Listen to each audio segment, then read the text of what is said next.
Well, welcome everyone. We'll go ahead and get started tonight. We'll start with a Pledge of Allegiance. If you could all rise and join me, please.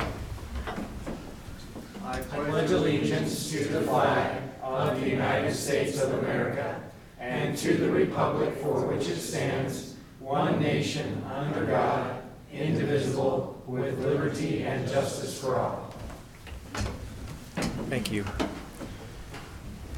We'd like to invite Commissioner Johnson to start tonight with a prayer or thought. Commissioner. Thank you. I will be doing both, and I thought I'd pull from the words of Jane Jacobs. She's quite the name in city planning, and she was a writer a couple decades back who wrote about a few issues regarding city planning. One thing she says is that I thought might be applicable in our upcoming meetings is no one way is a good way to house a city neighborhood. No mere 2 or 3 ways are good. The more variations there can be, the better. As soon as the range and number of variations in buildings decline, the diversity of population and enterprises is too apt to stay static or decline instead of increasing. And then she goes on to talk about how sometimes zoning has the tendency to cause a lack of diversity, which I, along with Jane Jacobs, agree can be a big asset to a neighborhood. I'd also like to begin with a prayer, if that's okay. Thank you. Our dear Father in heaven, we'll come before thee in prayer before we go about the public's business, and we ask you to bless us with thy Spirit. Help us to be guided by inspiration. We say this in the name of Jesus Christ. Amen. Amen. Thank you very much, Commissioner. We'll next review 2 sets of minutes. The first from April 26th. This was a set of minutes that was tabled for review of further amendment or review of amendments that were offered up at the last meeting. And so we will go through that page by page. If you have comments, please bring them to the attention of the chair. Page 1 of the April 26 minutes. Page 2. Page 3. Page 4. Mr. Chair, I had a couple of comments on this page. So looking at the first full paragraph, starting with line 7. So several commissioners discussed ways to mitigate these concerns by adding conditions to the approval. Here's how I would change this. I would put a comment after that and insert the words such as stating that backing onto Pages Lane is prohibited, comma, posting a, quote, no parking, end quote, sign, comma, On the dumpster. hold on, wait. This made sense in the way that I drafted it. Such as stating that backing onto Pages Lane is prohibited, comma, oh, there we go, haha. Posting, see, I just have to, posting a permanent sign on the dumpster stating that. Okay, sorry, now I'm reading my, because the way that it reads, it says posting a permanent no parking sign on the dumpster, which is not quite right. It's actually, all right, are you ready? I'm going to scratch everything I just said. This is the way it's supposed to read. Okay, so after approval, comma, such as, delete that prohibited backing onto Pages Lane by clearly. So scratch that. So it should read such as posting a permanent, delete the words no parking. So it should read posting a permanent sign on the dumpster, then insert the words, stating that backing onto Pages Lane is prohibited, comma, posting a quote-unquote no parking sign.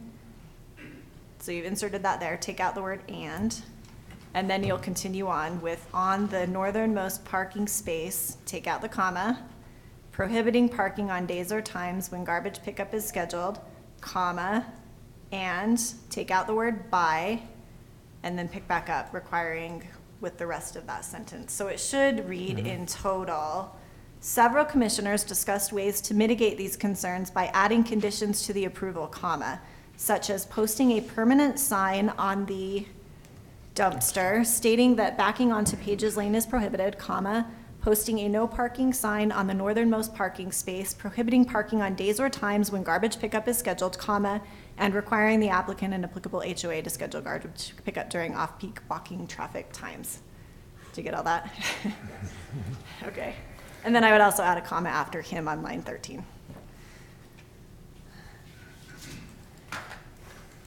Thank you. That's it? Good changes. Any other That's it. changes on 4? Do we need it to state one more time, or we? No, I'll get that from the audio. Okay, I'm thank you. I'm so sorry. Very It made nice. sense when I was writing it Yeah. with arrows. All right. Anything else on page 4? Okay, page 5. And then, sorry, one thing on here. On line 10, we have kind of a run-on sentence, elementary school and a nearby junior high school and high school. So I would just change that to say elementary school, comma, take out the word and, a nearby junior high school, comma, and high school. Okay. Anything else on 5? Page 6. Page 7. Page 8. Thank you. Chair will entertain a motion. I would move that we approve the minutes of April 26th as amended. A second? Been moved and seconded. Any further discussion? Hearing none. All in favor, say aye. Aye. Any opposed? Say no. And who is the second on that? That would be Thank you. Commissioner Huggs. Thank you. Let's now move to the minutes of the May 10th meeting. And we'll again go through this page by page, and if there are any changes, please bring them to the attention of the commission. Page 1. Page 2. One small change to page 2. The way this very first sentence reads is if Assistant City Planner Younger is seeking approval. So I would insert after the word and, indicated the applicant is now seeking. So it will read Assistant City Planner Younger described the status of the project and indicated the applicant is now seeking approval. Very good.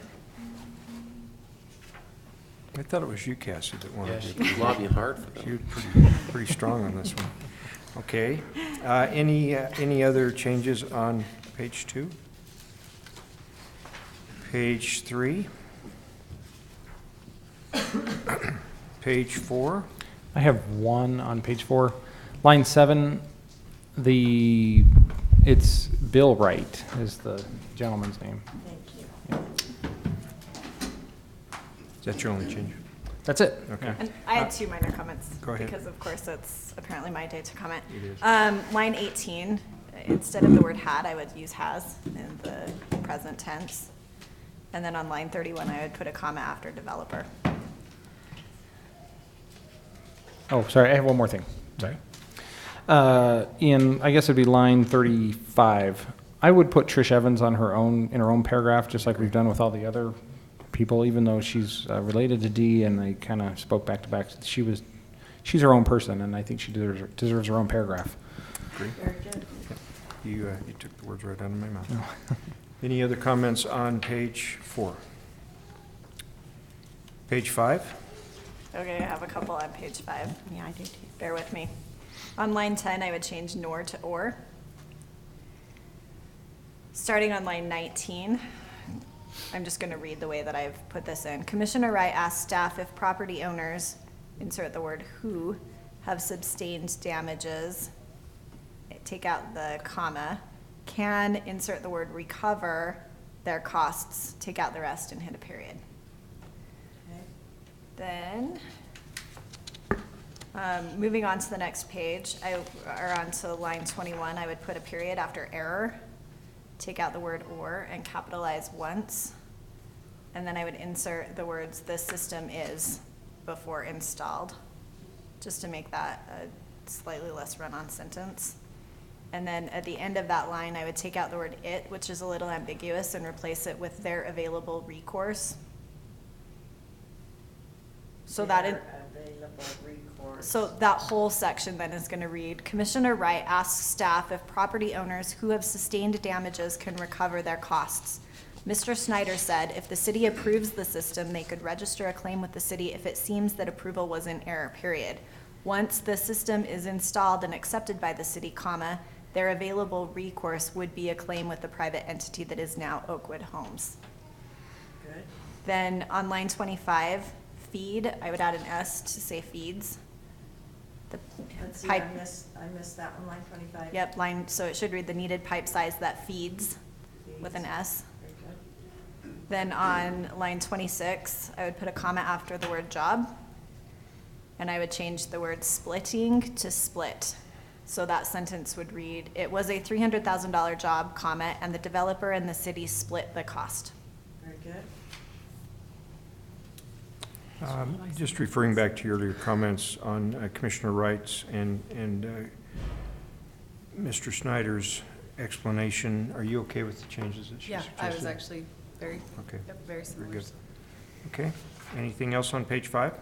On line 37, Hershey is spelled incorrectly. Oh, yes, it is. That was Yeah, the other one. Thank you. I usually catch those. Thank you. Thank you. Anything else on page 5? Page 6? I I have, have a few. go ahead. Nope, I've been leading this one, so you take it. Just on line 29, Commissioner Wright followed up. Very good. And then on line 33,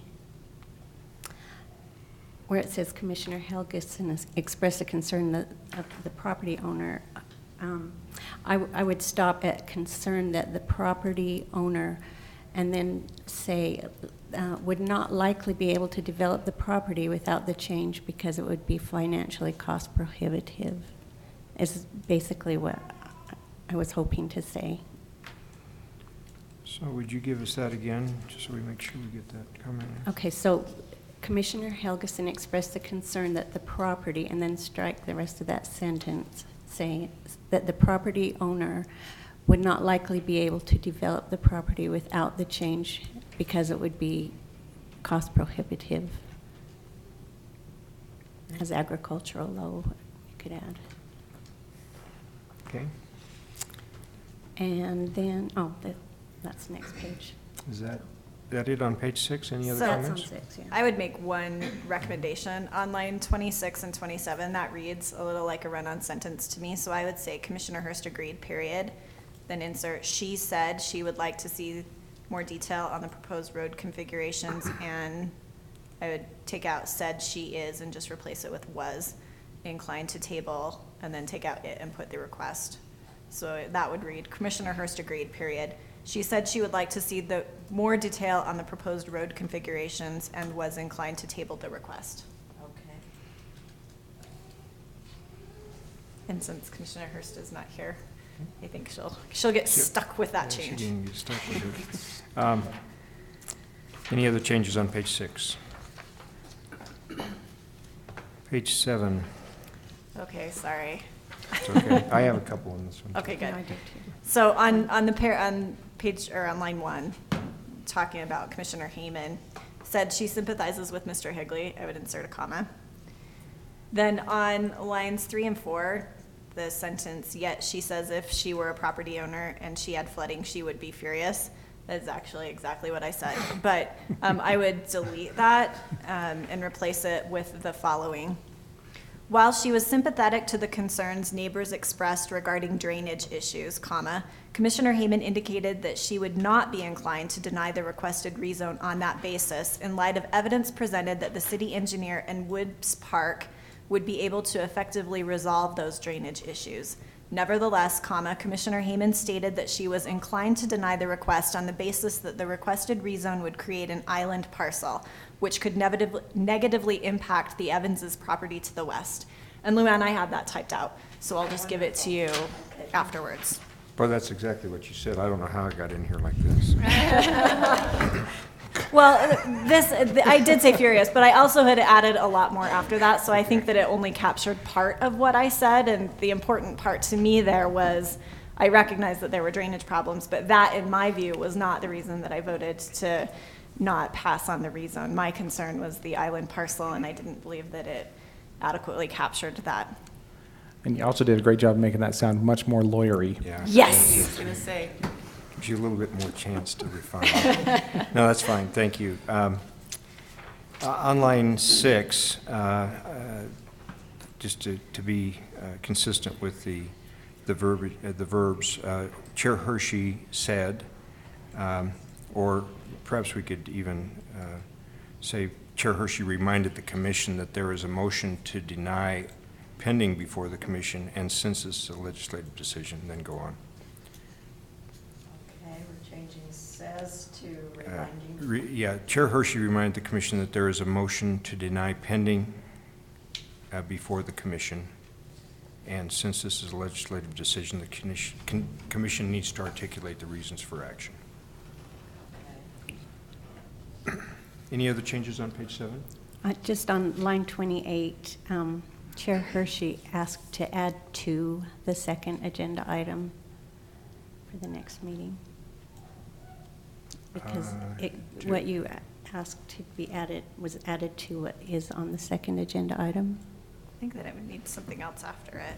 No, was it on the agenda at the time, or did he? I don't add- know, it's showing as a second item on there, so, Well, it is now, but I think that's It because is- he added well, the it second. is- Yeah, Yeah. it was discussion of the so results of the public then we need to delete meeting. that second agenda item on there, because Right. it wasn't on there? Yeah. So, could you repeat that revision? So Chair Hershey asked that a second item be added to the agenda for a general report on surveys and public input from the May 10th Public Forum. And it was not on the agenda before, so we probably ought to strike that. Okay. To strike the Strike second the bullet? second one.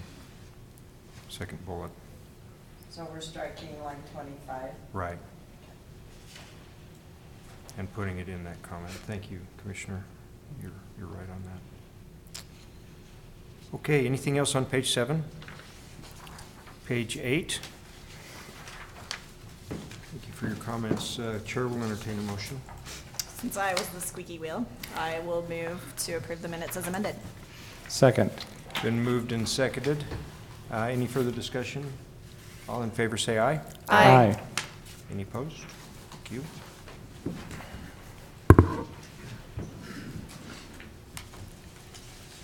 The next matter on the agenda is scheduled for a public hearing. This is the Bridge Community Church at 1284 West 75 North, application for conditional use permit initiated by Lauren Pancrantz, applicant. Turn the time over to staff. Thank you, Mr. Chair, members of the commission. As you indicated, this is a request for a use. In this case, the use is for a church or a place of worship. And on the aerial and also in your report, in the exhibits to the report, you'll notice that the facility is what we formerly know as the Bountiful Glass site. So it's this building here, just off of 1250 West, and their parking lot behind. There's a couple of matters to kind of keep in mind as you consider this. The first one we tried to address in the staff report is this project in Bountiful Glass building is an older approval from the historic past. And it was when the area was zoned a business park.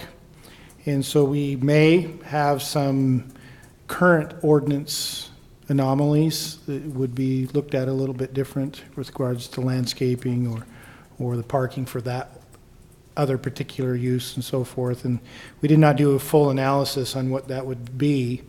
And the reason being is as long as the site is staying in the same configuration, if you will, and not being changed, then we consider that in line with the current ordinances until they want to make some changes. And then we will review those changes in reference to the non-conforming allowances as well as whether it needs to be brought up to the current ordinance standards. And so we just walked you through the report. We did identify that there are some striping changes for the parking lot, and I'll address that in just a minute or so, talking about that. So we just wanted to remind you of that you're dealing with a site in its current configuration, and unless it reaches a certain level, we consider the site conformance with our standards for the time being. The other issue you review is the conditional use, the request for the actual use. So in this case, a church or place of worship. So we do have maybe side issues that you can look at as a part of it, but you're also looking at the use. Typically, to summarize and keep it easy and simple, you're looking for impacts, noise, odor, dust, traffic concerns, a lot of those elements are called out into our conditional use process, and determining that if this use takes place and it creates some difficulties, can they be mitigated? And if they can be mitigated, what does it take to mitigate them? And you're allowed as a commission to implement conditions that help mitigate those problems. Now, in theory, just as a reminder, I'm sure we've mentioned it before in training, conditional uses in the historic past were always treated as if you can't come in until we're happy. And then if we're happy about it, we can approve it. That's a overly simplistic way of saying it. Really, state law is saying is that these are uses that are deemed acceptable, except for looking at the mitigation factors. So if it can be mitigated, you're obligated to still approve the use. If it's definitive in your findings that it cannot be mitigated, or there's something it's not complying with, you then can use that reasoning for rejecting the petition. Other than the parking issues, staff talked about much of the conversion of the space, the surrounding properties, the general plan, and we find that it is acceptable for the most part in those conditional use reviews. Another item that's come as part of that is an extension is a site plan issue, and that's the reconfiguration of the parking and the amount of parking demand that this use would require. I think that's the most significant, so I'll let you ask questions on other elements if you feel necessary, but I'll jump right to the issue of parking. The first element of parking is the zoning code expects all parking to be on the site of the use. That is the base beginning point. In the case of this project, for now, suffice it to say that there would not be adequate on-site parking for the use. There's also a reconfiguration of the loading dock area that we raise in the report and how that is going to be treated, reconfiguration of the striping, creation of a one-lane circulation pattern, which requires you to have a certain angle of stalls. Those are kind of the elements we look at in the restriping. It's staff's position that due to the lack of actual on-site parking and the reconfiguration of the layout, those are really in part site plan issues too. They're not just the use issues. They're also related to site plan. So the first of the parking not all available on site.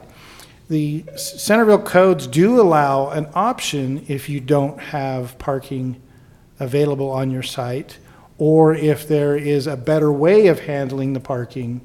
Our ordinances do allow the commission to approve off-site use parking areas. So an example is the Performing Arts Center. It shares with other lots, but it also shares across the street with the Colonial Lumber. And the option of off-site parking it has to be within 500-foot distance. And this commission is a body that evaluates whether you would grant an off-site parking. It's my view of the ordinance that is a site plan process, and a request to modify has to have its analysis on whether you as a commission would agree with that analysis.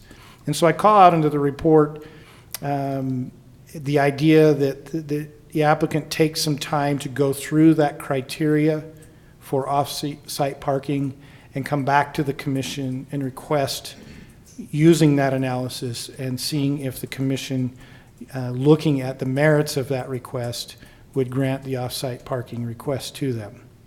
And I think a second thing I didn't put in the report, and I say it now so you have full honest disclosure to you, what I didn't put in there is the parking number analysis.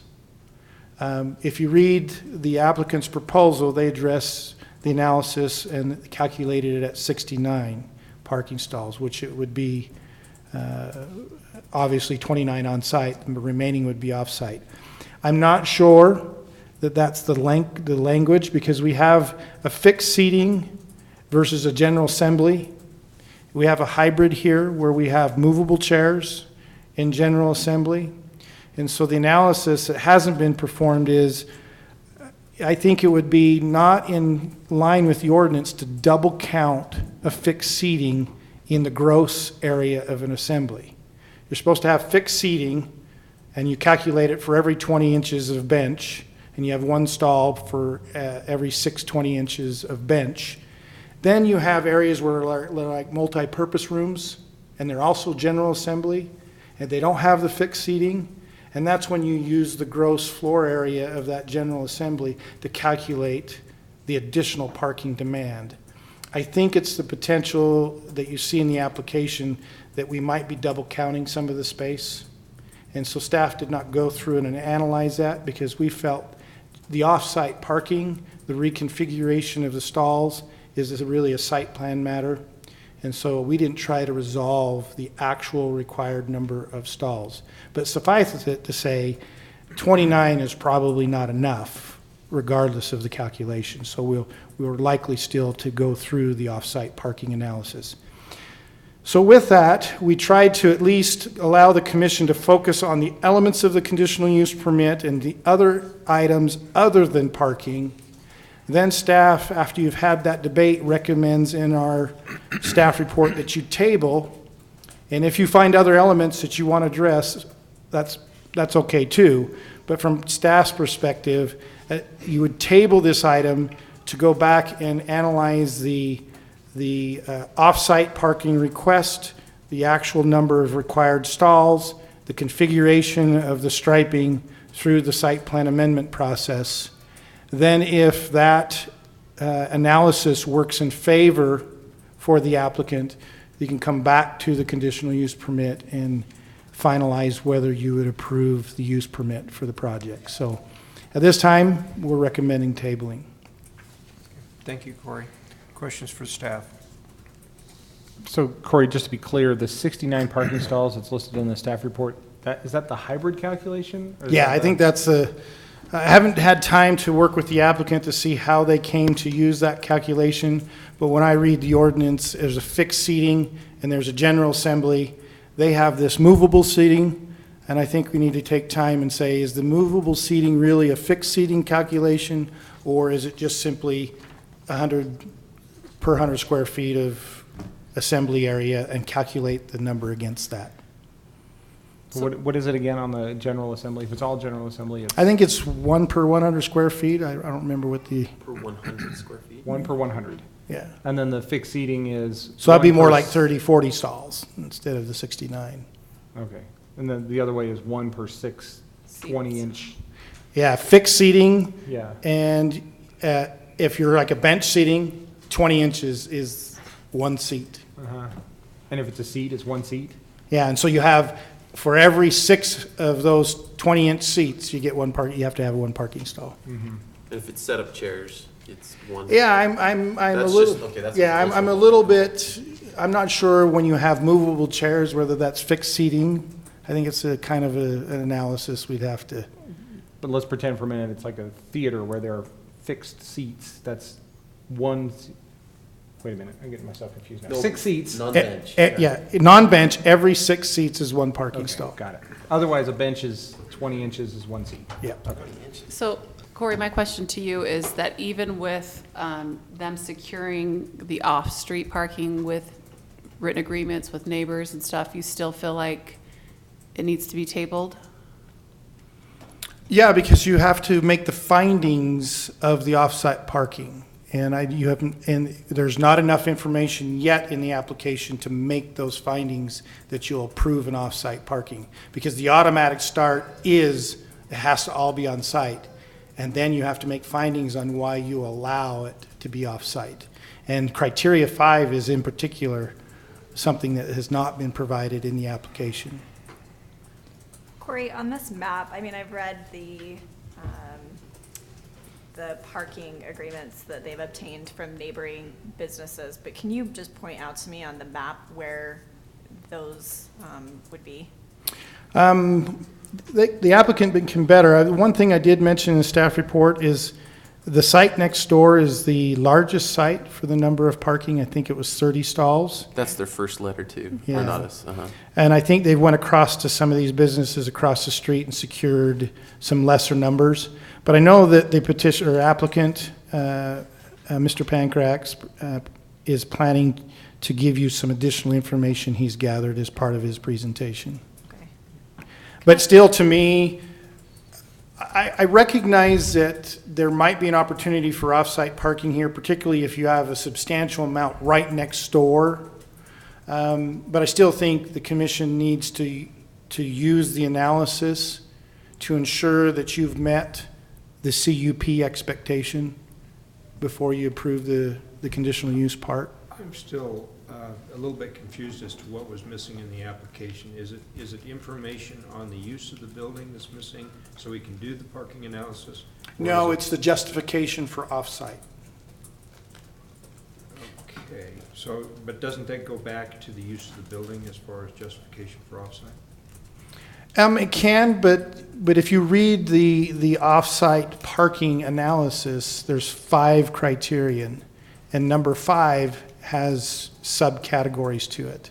And we don't have the information or the argument in the petition on why it's meeting a off-site parking request. So there's no analysis from staff at this point saying there is reason to allow the off-site parking. Just a quick follow-up question, and this may be sort of off topic, but this was originally zoned as part of the BP zone, which no longer exists, right? Correct. But it was zoned that originally, and it has not changed in usage since then, correct? Correct. Were churches a permitted use in the BP? Or are they That's a conditional great as well? question. I don't know whether churches were originally allowed before the 2003 code. So my question to you is, since this is a church, which we, allowed under the table of uses as conditional, knowing that it is on a Sunday, wouldn't you think that would, because of the nature of the business, that would grant some, because you said it needed to, I'm not speaking correctly, you need to deal with the factors of the CUP, but when the actual business or organization or whatever, the parking issues are not, to allow for the off-site parking, it's not going to even have the same business hours as any of the surrounding areas. So to me, it almost seems like just the nature of the business itself lends itself to why off-site parking would be admissible. You may be, but there's no findings for you presented from a staff analysis. I'm not saying that the use in its hours of operation would lend credence to or not or for at this time on allowing the off-street parking. I'm repeating that the ordinance requirement right now is it all has to be on site. So now we have to go through an analytical process and say, if we allow it off-site, regardless of the CUP use, you're looking to whether you're going to allow off-site parking. If you choose to go and it meets the muster at another analysis, then you're coming back to the CUP, and let's theoretically say it's granted, then you're coming back and now you can say, yeah, you have adequate parking because you have received this approval. But right now, you wouldn't be able to say you have adequate parking because there's no off-site parking approved at this point. Because the requirement is to have it all on site. So they have not mitigated the parking yet. And that would be part of the site plan Right. Process. process. Corey. So are we, sorry, No, so no. are we basically saying to the applicant, if we deny this, come back with a site plan so that analysis can be done and a recommendation can be made by staff? Yeah, staff's saying table to allow that to Oh, I happen. understand. But you certainly could say, at this point in the game, our expectation is it's all on site, so you can't meet muster of the CUP, so we're turning it down. Okay. But even if we table, it's kind of a chicken and egg issue, because don't you need the site plan before you can complete your analysis? Yes, and that's why I'm saying, from my perspective, I don't think you can say yes or no to the CUP yet. So it takes a site plan analysis to determine if you approve the parking configuration as proposed or some modification to it. Once you do that, then that would be considered a mitigation, and you can move forward with, as long as it's met the muster of other criteria.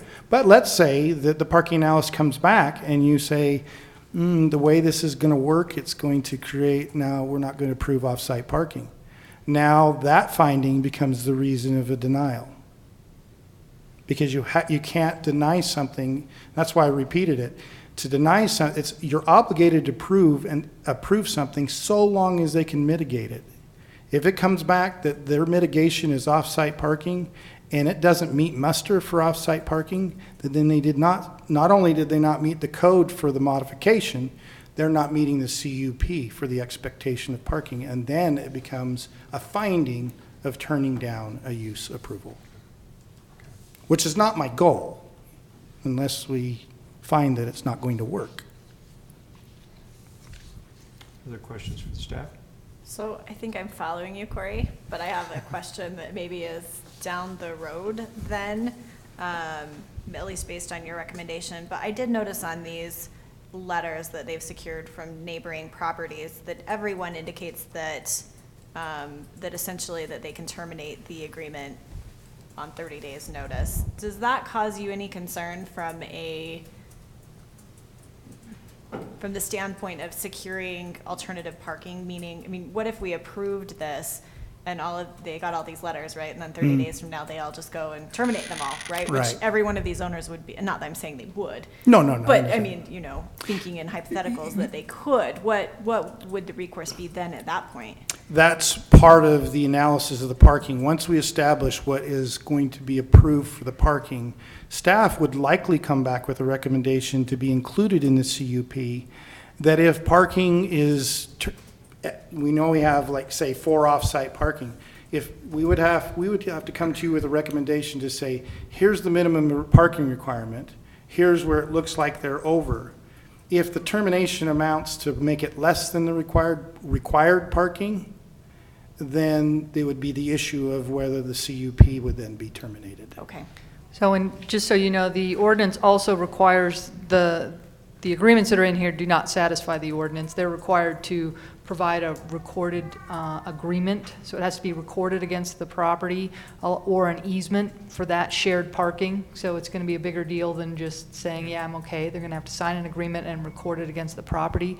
In addition, in my opinion, we want the 30 days notice, because if they fail to have the number of parking spaces as listed in the CUP, yeah, it would be subject to revocation for failure to meet the conditions. Lisa, is that in that 125270? 1252-110, parking modification.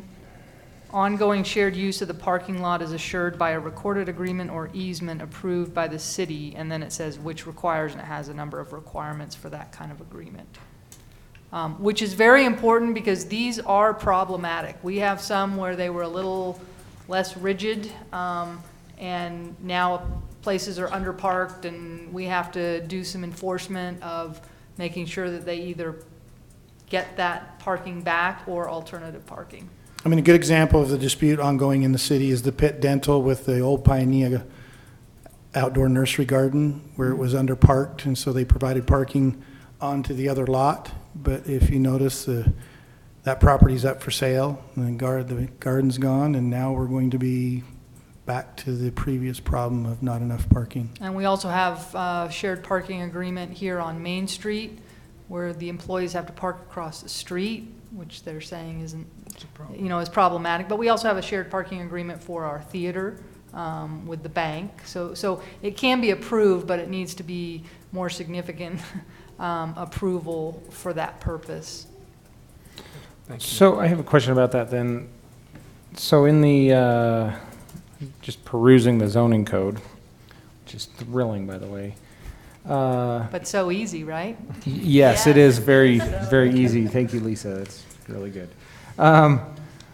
So there's one section, the 1252 70, which is the parking location, which I think the 5 points that you're talking about, the 5 conditions that you're talking about. And then the separate section is the parking modification, which is the one that Yeah, you're talking about, Lisa. that's modifying the required number of stalls per the ordinance. Right, and I think staff is suggesting both, modifying the number and getting a shared parking agreement. And that was the other thing I was going to weigh in on is I agree with the staff report that says, look, your additional parking cannot be on-street. Because first of all, our code says you have to provide all parking on-site.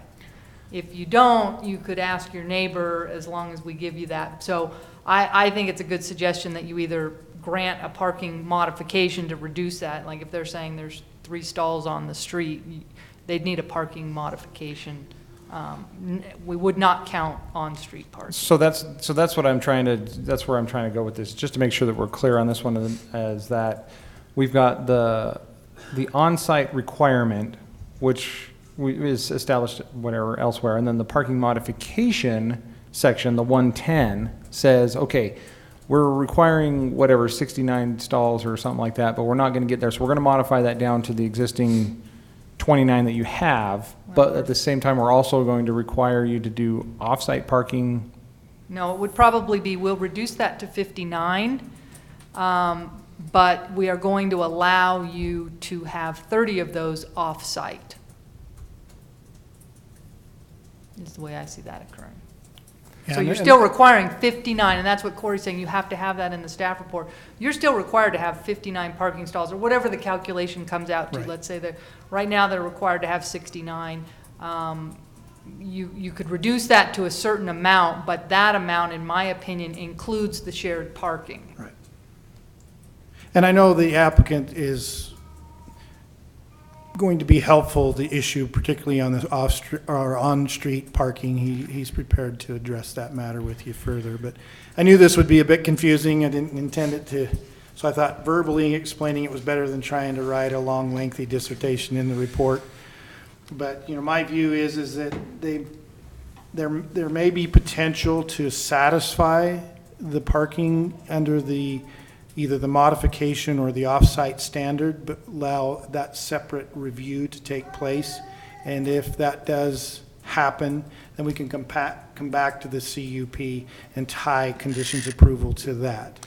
Now, if for some reason that process fails to produce something, then we pretty much can know what's going to happen with the subsequent decision. So I want to go back to, sorry, I'm not done with my parking thing. No, and actually, I see your inconsistencies between 070 and 110, and we'll have to analyze that. I see that they both talk about shared use, so.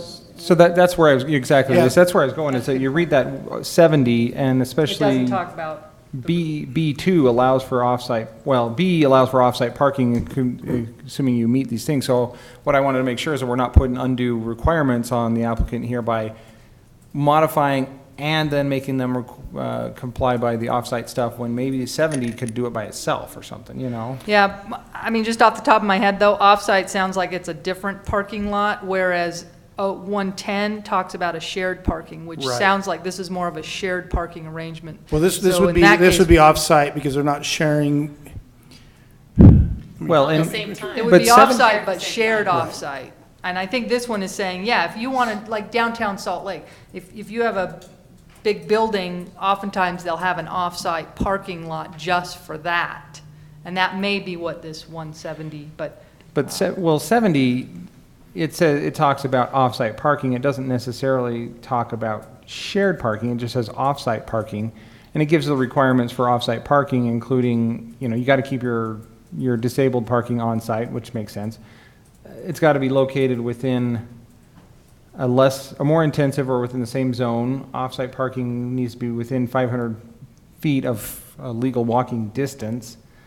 It's got to be assured by an agreement. It doesn't mention anything about a recorded agreement in this case, just an agreement. Right, and that's what I'm saying. I think that is just a parking lot for you, and then the more specific would apply in terms of statutory construction. And so 110 is talking about if you want to share a parking lot. Right, because Which like- they're proposing. The example, the Performing Arts Center. Oh, I see what you're saying. Yeah, the Performing Arts Center could not satisfy all of the parking stalls.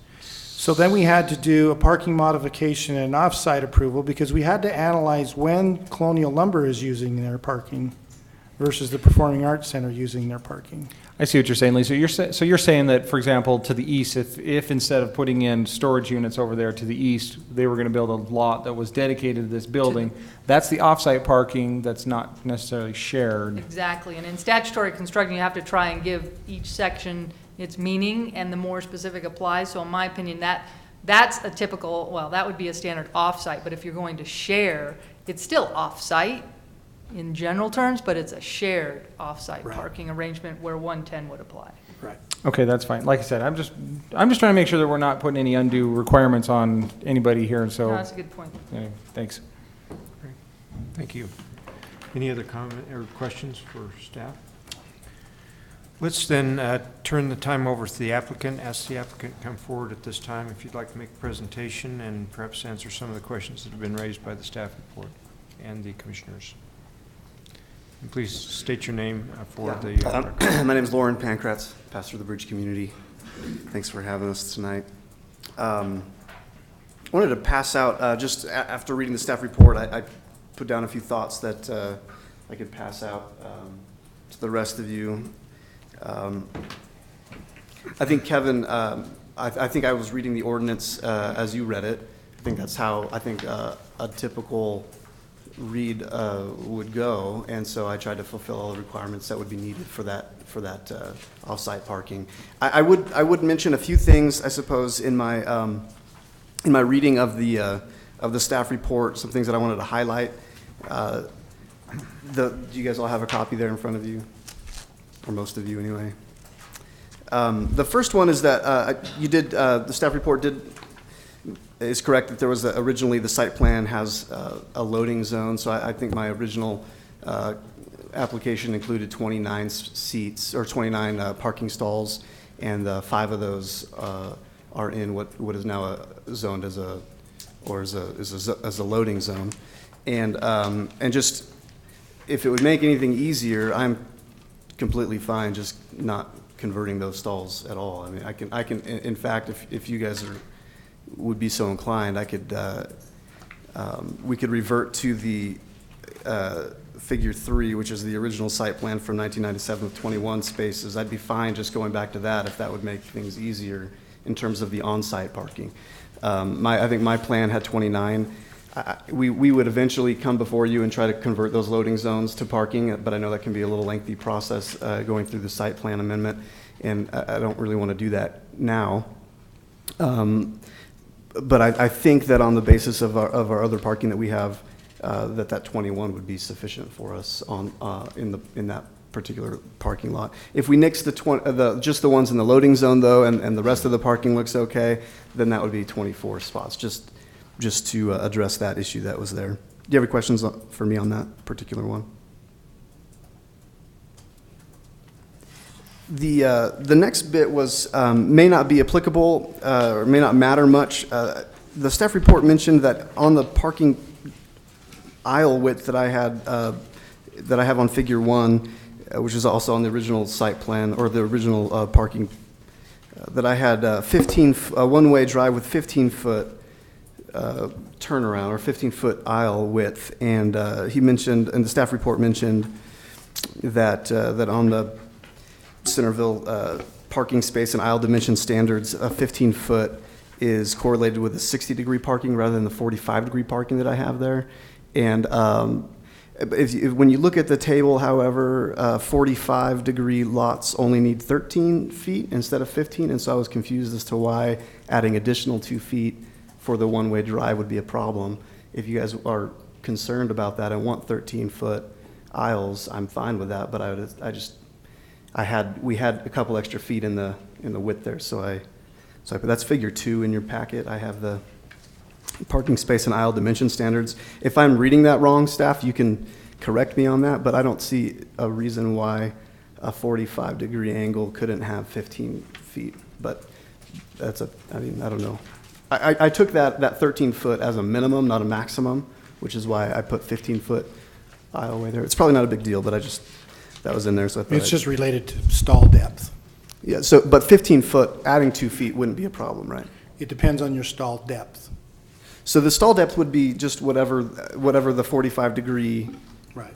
stalls require, which is what I have Yeah. listed on there. Right. We The just figured where that 19.1. analysis would take place in the parking stuff. So, so my point with that would be, I would be fine just going to what the current thing says, 13 feet. If that would make the commission happier, I'd be fine going to 13 feet.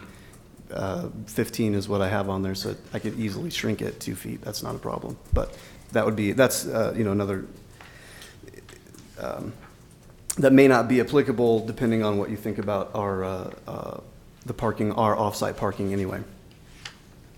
The conditional use permit application that I submitted originally did not include in our parking calculations any on-street parking. It seemed as though perhaps the staff thought I was. There were several quotes in there that we were that indicated that we were asking for use of on-street parking. My application doesn't ask. I do point out that there is a lot of on-street parking, and that on Sunday mornings it's not used. I don't think I mentioned that, but on Sunday mornings there's no one there. My application mentioned that it was there, but I didn't ask for that to be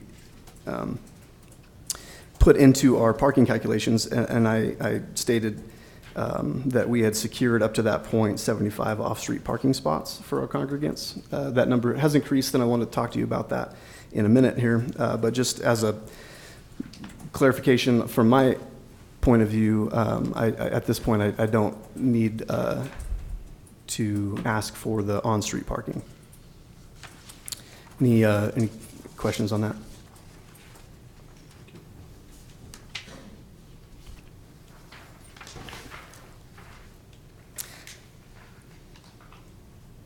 Appreciate the recent talk that we've had just about possibly the 67 or 69 number being maybe double what I really need there, which would be great news. But I would just mention also that I had originally the language that I used in the application was that our sanctuary would be no larger than 3,500 square feet. And it looks like as we've kind of narrowed things in that it looks like perhaps 3,300 square feet is where we're looking at right now, which would, according to my original calculations, would bring us down to 67 instead of 69, even though I don't think that actually matters, but I just wanted to point that out as things go to keep you up to date on what we're thinking with that. It's number 5, I'm thinking is maybe the main point here. In reading the requirements of off-site parking, I thought that I had, just as Kevin was reading, I thought that I had done all of those things that it required for us, and they were all within 500 feet. They all had a written agreement, and they were off-site. But as you can see from figure 4, we've added one more neighbor who was happy, who'd be happy to have us and allow us the use of his parking at 1344 West, which was another 20 spots. And so on a Sunday morning, from our site, which is 1284 West, all the way to 1344 West, there's no less than 71 parking spaces that will function essentially as one parking lot with a some landscaping breaking a few of them up, but there's no you're not having to hike through anything bigger than a normal parking lot in that case. And then we do have some parking across the street, which is still within 500 feet from our facility. So up to date, we have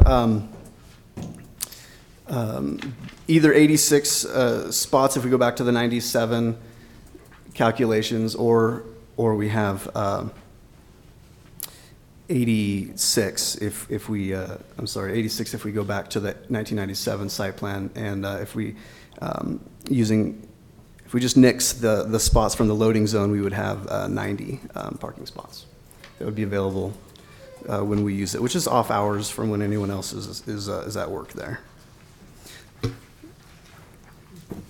Questions for the applicant? Lauren, can you tell us how many members do you have in your congregation? We don't have a formal membership, but on attendance, we may have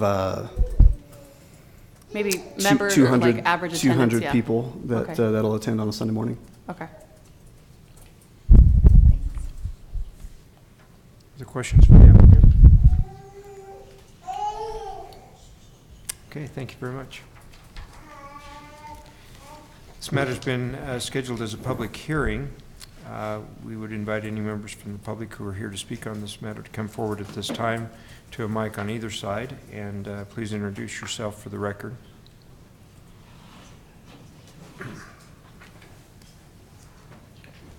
I'm Dale McIntyre. I live here in Centerville.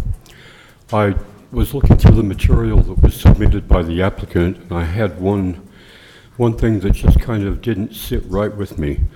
One of the agreements for off-site parking indicated that there were 6 to 8 parking sites available.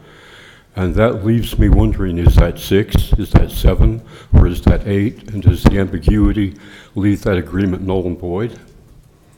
I wouldn't feel comfortable accepting that until there was an exact number of parking places. Thank you. Anyone else like to speak tonight?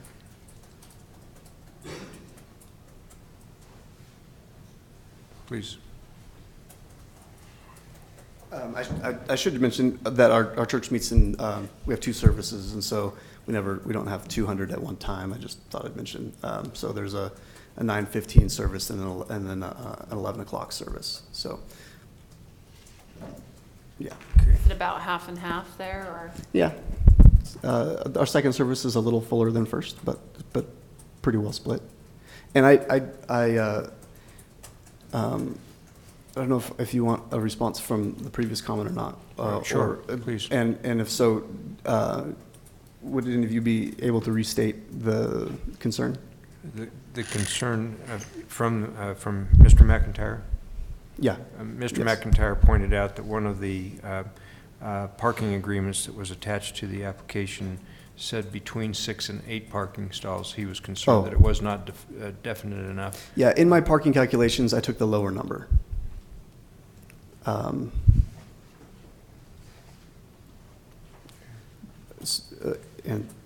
if you'd prefer, we could just stick with that. Okay, thank you. Anyone else wish to speak tonight? I just have a question. Please come to the mic and introduce yourself. We may be able to answer your question, or maybe the applicant can, but go ahead and ask. My name is the Marshall. question. When you were describing the shared versus off-site, was shared indicating being used at the same time? In my opinion, shared means that 2 different businesses share the parking lot. Regardless of the time at all? Okay, great. Thank you. Anyone else like to speak? If not, Chair will close the public hearing and turn the time over to the commissioners for discussion.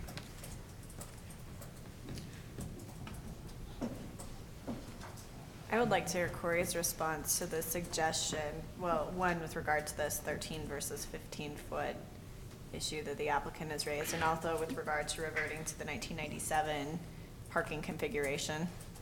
Yeah, address the latter first. I think if the applicant wants to propose during that time to return to the 1997 and then look at the merits of the off-site / parking, whatever the argument to be made, he can certainly choose to do that. I was just bringing up, because there's no dimensional details, I just was raising, hey, if you're doing this, it needs to be a 60 degree, it needs to be 19.1 feet. I really didn't spend a lot of time because I'm anticipating from my view that that's an analysis of a site plan review rather than a CUP. So, you know, in my view, when they apply, this is the way I'm viewing it, if they were to move forward, I don't know where the commission lands, I can give you your space, but if they were to move forward, they would submit amended site plan and address those particular matters and design elements, and the plans and would have the dimensions and the information.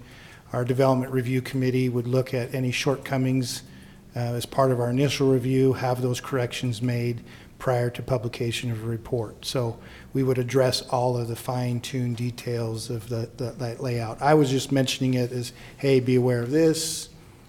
I don't have all the information. I don't know how deep they are. One way has a particular concern. You have the walls. I mean, I haven't even looked at, you have the walls and the circulation. Make sure that the spacing for the circulation between the wall and exit areas work. And I really reserve that for a site plan amendment analysis. So let me just make sure that I understand from a practical perspective, because I think the applicant here is saying, look, we just don't want to slow up this process. So approve the conditional use so that we can move forward. That's Yes. their concern, is moving forward. Yes. What you're saying is that regardless, even if we do approve the conditional use permit tonight, they're gonna need to go forward with a site plan anyway. Am I following? No, you can disagree with staff and give them approval as they've submitted. That's up to you. Don't tempt us, Corey. I don't think you have the findings to justify it yet. And frankly, if you went and approved it, I think the issues of so many users, that how would you craft the conditions in an adequate way?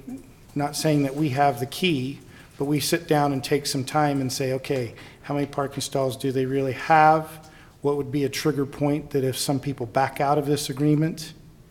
How do we manage if we have a dispute between a user of one site and to another?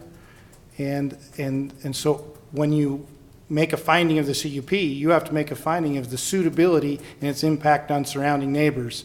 And so you could disagree. I don't think you're there yet to make that finding, but if you felt comfortable, no ways let me stop you.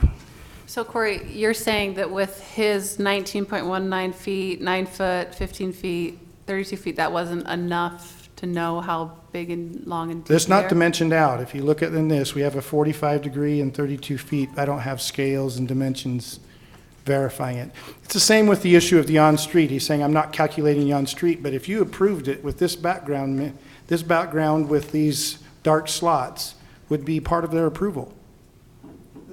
And if a police came in and had struggled with on-street parking, even though he's may not using it as a minimum, he's going to say, my approval contains this, where are the conditions that it doesn't? And those are the kind of clarifications that we would come with our recommendations, because you can park on the street, it's a public street.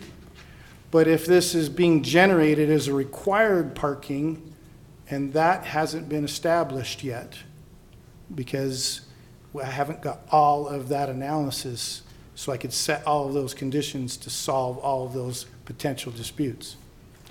What would, go ahead. And just following up, if we were to revert to the figure 3, would that give you enough, or does that not have enough detail for the parking? It goes back to, you have to approve and make findings that it meets the parking demand. If you can come up with that tonight and approve it, feel free. We did not provide that to you. So you're going to have to grant the parking modification and shared and come up with the terms and conditions of that granting, because I'm not prepared to give you a recommendation on that. But if you feel comfortable and you're good with what's submitted and you feel that it meets all the criteria of the CUP, then you do. You disagree with staff, and that's okay by me. I'm a non-voting member. In terms of timing issues, so let's assume that we were inclined to say we need a site plan in order to analyze the issues that you've raised. And I suspect that if they put together a site plan, that they can probably put together something that would be adequate enough for us to make a determination. Right. So let's assume that we say, okay, we're gonna need a site plan. What would be the timing that they would need to get this teed up for the next hearing? I mean, how quickly could they get that That's why teed up? in the directives, I call out for the information. A site plan amendment is a two-step process with the commission. You conceptually submit something. That's a minimum 3-week process to get to your agenda. You'll have feedback on that information, and if you're comfortable moving forward to final site plan, you would give them the green light, and that would be another meeting, and that's a 3-week time frame. And so now the issue is between the two commission meetings, our application's submitted and is it ready to go for finalization? So, I tell people that's 6 weeks, that's a month and a half. In all reality, in order to hit meetings, that's 2 months. Would the conceptual, with the changes that we've discussed tonight, would that give you sufficient information to do, complete your parking analysis? For tonight? No, if they amended and submitted a new conceptual, or are we past the conceptual at this point? I think they would have to amend their conceptual to get Yeah, you there's to a no, place where you could- they would submit for conceptual plan for this parking issue, and then they would submit their final design plan. And it's a two-step process, and there's no combining under the ordinance. No, I It's been understand, separated. but we also would be looking to staff to complete the parking analysis at some point during that period. Right, we conceptually would go through where we see there's errors or not errors, correct? Okay. So we can come to better conclusions after we see the amended conceptual. Correct, Okay. correct. Sorry. I have a question for you, Lisa.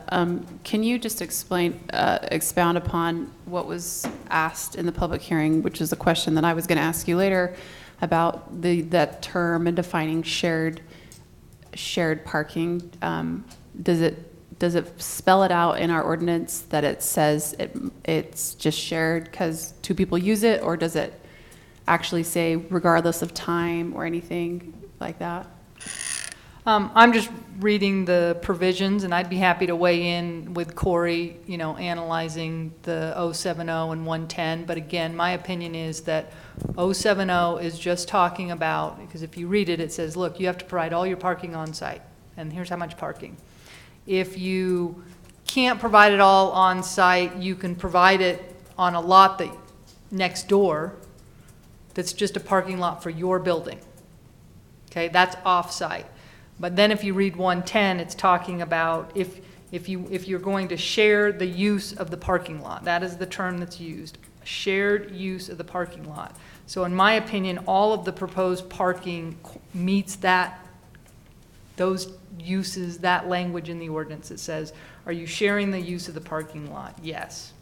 And so that's my interpretation of those provisions. And that's the way we've always interpreted it. We have a shared parking arrangement with Zions Bank and Colonial Lumber for the Performing Arts Center. But don't confuse that the off-site doesn't play a role, because the off-site could be 300 feet away in another building in another place, not next door. And so that's part and parcel to the sharing, is not only are they sharing other people's sites, it is also off their site. Right. And that's where I think we need to we can analyze 070 and 110 if you table this and, bring back an explanation. But that's mine for tonight. I think there are two different sections dealing with the two different situations. Okay, and then one last question for you, Corey. You said that if we were able to get a site plan and really analyze the parking, then that might possibly lead us to believe that we are double counting their needs, right? Right, that's what the way they've calculated it, we have a term called fixed seating. And you calculate on the fixed seating. And then we have a term where you don't have fixed seating, then there's a gross square footage term. Here, you're seeing tonight a hybrid, they're using portable seating. And I'm not ready to weigh in if that meets the definition of fixed seating, or do we just go to the gross assembly area and calculate it that way? Do you happen to know off the top of your head the difference, what would be if whether we calculated both ways, what the difference would be? I didn't run those calculations, sorry. Corey, do you remember what we did for the reception center down the street? Mm-hmm. Was that gross? That was their gross assembly area. They didn't have fixed seating. Their reception center, and they had all of their parking for their assembly area was on site. And then we approved, they had all of theirs on site? Yeah. Okay, They had permissions to use other people in case they had overflow. right. But they weren't recorded. Yeah, I but don't think. we're talking about required parking, Right. not something that they've just done on their own to get some extra parking to solve their worries. We're talking about required number of stalls. It seems to me if we're making a parking determination and we have the option of using either the number of chairs, whether they're portable or not, right? I mean, it looks like from the numbers that the church has submitted tonight that if they do have 3,300 square feet, that they've calculated that that's 204 chairs, right? I'm assuming that that's a maximum number of chairs that they could squeeze into that place. So it seems like you would take whatever the maximum one would be and let's use that one. So if this one is 30, based on my calculations, that would be 34 stalls, right? As opposed to 33 stalls if you went 100, one stall for every Right, 100 feet for and 300 feet. so the indication would be is just making a call on what is the right parameter to say, because we're right close to Yeah. 35, I said 40 stalls, I think it was 35, 40 stalls. We're right close to that number rather than the 69. So they've secured a lot of extra parking for and what that's- probably they will need. Right, and that'll be part of the staff's analysis, if you agreed with staff to go through the site plan, is to say, okay, what is the actual number of required parking? If they have extra, that's fine, but it's the issue of if those offsites start paring away, we're going to hit a point where we're not getting to the minimum, and that's where the condition would be inserted, at that minimum. So I'm just trying to look at this. So as they submitted, there's 29 stalls here, and we're saying that if we did the gross, it would be 33 or 34 required, right? Yeah. Assuming it's 3,300 square feet. So I think assuming it's 34 is 3,300 the square max. feet, so that's 5 stalls that we're looking at. Except that this building is bigger than 3,300 square feet, right? Does that matter? It does, and that's part of the issue of, are we remodeling the tenant space? What are we doing? And that's why I said there's not enough information for staff to make the final call. So we wrote the report as is. Thank you. Sorry, because if it stays as a shop, warehouse, and a reception office area, then the 21 or 4, whatever it is, that's sufficient. Probably sufficient, because warehousing is 1 per 1,000 square feet, where office is 5. Yeah, so you'd need per 8. 1,000. 5 per 1,000? Yeah.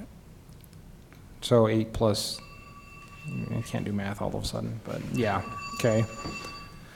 But then Yeah. if they decide they're only occupying 3,300 out of the 10,000 square feet, roughly 11,000 square feet, do we just ignore the rest of the building, or is that? No, because we'll look at what they're doing and the types of uses that qualify. I mean, this is back to, do I know it's 3,500 square feet of symbol area? I don't want to say that it's not, but I would hate to list it at 35, come to find out in the tennis finish, they could do 4,000. I'd hate to limit that. And so that's why I knew it'd be confusing. I'm not saying no, but I'm saying it's not ripe to make that findings. But determining how much of the building they're going to use, that's part of this site plan. Mm-hmm. Yep. Is there anything we can do about, is there any way to move forward or grant based on certain things being met so that the process can continue, but also we can? Yeah, the only way it could continue is that you grant the CUP with no requirement for a site plan amendment process. Because either way, as soon as you go to the site plan amendment process, the time frame's the same. So there's no moving forward because we don't have a site plan, so I'm not going to be issuing building permits for tenant finishes. Then the only way to figure out the parking is with the site plan. Right. And the site plan's still going to have to go to the city council, No. not the. This body is in kind. charge of site plans. Have we never seen it, the two come together at the same time? The site plan and the, New development, you do. New development. Now you're reusing an old building. I appreciate all the work that has gone into this. I know the applicant has put together a lot of information. I think that there are still some issues that are missing here. I rather suspect that they'll be able to address it, and I know you want to move forward with it sooner rather than later, but I would like to see the issues that staff has raised addressed, and I would encourage staff and us to do everything that we can to push it through as quickly as we can, but I think that from my perspective, I'd like to see those issues addressed through a site plan. Do I hear a motion in there somewhere? I would move that we table, hold on. I would make a motion for the planning commission to table the conditional use permit for the Bridge Community Church use subject to directives, bullet points 1 through 4 as listed in the staff report. I'll second. Moved and seconded. Well, the floor isn't open yet. We're just in a discussion period. If the commissioners would like to open the public hearing for further questions, we can do that. Do I hear a motion? I'll move that we reopen the public hearing. I would second it. Second. All in favor, say aye. Aye. Please. Just for Russell Mark, just for clarification, I keep hearing site plan. Are you asking for a site plan amendment before this gets approved? Because we're already saying we're willing to back off any changes on the site back to the original 21 site parking spaces that are already there. Come back later date, try to get rid of those loading zones and convert those to stalls. Again, we're kind of important to us to close on the property or continue the process with the seller. We can get with planning and analyze the number of stalls with the assembly room and the offices and that sort of thing fairly quickly, and secure probably twice as many off-site neighboring property agreements. Whether they need to be recorded or not, that seems to be still up for discussion with the attorney. But if we're not needing to change that on-site parking now and not go through an 8-week process, can we ask for some kind of workability here from this body to help us with that, please? Thank you. Thank you. Anyone else like to speak at this time? Okay, I'll go ahead and close the public. Oh, would you? Oh, yes. Of course, you can respond to that. Mean much, but I just wanted to make clear something on the drawing there. I wasn't, the black cars that I have on the street, I'm not proposing that as part of my parking plan. Just like the ones that are the black cars that are in the one-way aisle moving, those aren't part of my parking plan. That's just those people coming to church. Is that yeah, what you're saying? there's people happy to come to church there. So that's yeah. Anyway, so that's understood. And I would be thrilled if we've got 90 parking stalls and we're saying that maybe we need 30-ish. I'd be thrilled if we could find some way to we're in our due diligence period on the property. Early June that closes. We're not going to be able to finalize that if we don't have some sort of way that we're moving forward and can show the seller that we're moving forward. I would love to find some way to move forward and say with some condition about if we drop down below some number, like 45 or 60 or 70 stalls or 80 stalls, if we were to drop down below that number, we would need to propose some other solid site plan amendment within 60 days or something like that. I'd be more than happy to find something like that and find a way to approve it with some kind of a condition like that. Like I think Logan, your quote on variance at this point is very appropriate in my mind, that this is a way to allow for diversity in the city, and this is, I think, a good, not a bad thing. I would love to see some pathway that we could put something together so that we could get some kind of resolution and then move forward. Thank you. Thank you. Sorry, my name is TJ Gill. I just have one clarification. Like you were saying that we have a 30-day agreement on like the signed, shared parking. If they were able to extend that shared parking agreement longer than the 30-day window, does that change anything? Like, for example, if they were to go to these said businesses and extend it to 6 months or extend it to, a certain window, does that change the fact of whether we can count those as possible shared parking or not? Thank you for the question. Anyone else?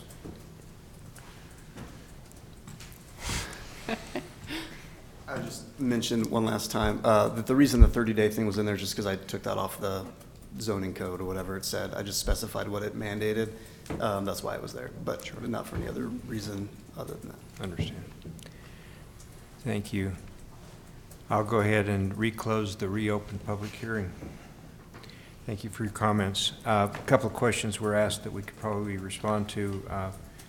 Lisa, this last question for you. I suspect I know the answer, that it really doesn't matter because 6 months you're still in the same position. And That's correct. And it's not that we're getting an agreement for 30 days, it's the termination period so that we can get the documents ready for possible revocation because they won't be meeting the parking. I mean, no matter when it's revoked, it's still going to, it's just kicking the can down the road a little bit. It still would have to be a condition that if it's revoked, would have to analyze whether the condition was still being met in the conditional use permit. That's correct. Corey, can you explain how, when a CUP is approved, how it applies to the actual property and not just what they are proposing here? Or can you clarify the difference between that and help the public understand that?